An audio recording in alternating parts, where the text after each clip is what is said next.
أجل فلاو انتم مديوين، مرحبا بكم الناس الكل في القناة دي تونيزا امازي بروجيكت يوتيوب شانل.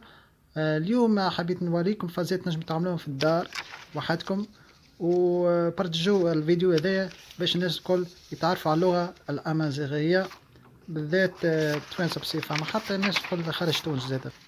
الأوراق هذوما انتوما وحدكم تنجم تهبطوهم في قناة مدغيس مادي. تو نحط لكم انا اللينك الفيديو هذا اللوطة غادي في الكومنت سيكشن، وانتوما وحدكم تنجم تهبطوا الورقة وسهلة، يعني عملية سهلة برشا.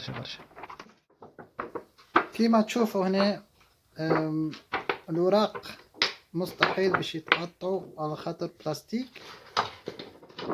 حطوا في بالكم اللي القانون متاع تونس تقول اللي يسكن في الريف ينجم يحط البلايك هذوما لبرا، لكن القانون متاع تونس يقولك زادا ما تنجمش تكتب بالتيفيناغ لبرا، ما تنجمش تكلمها لبرا وما تنجمش تكتبها لبرا.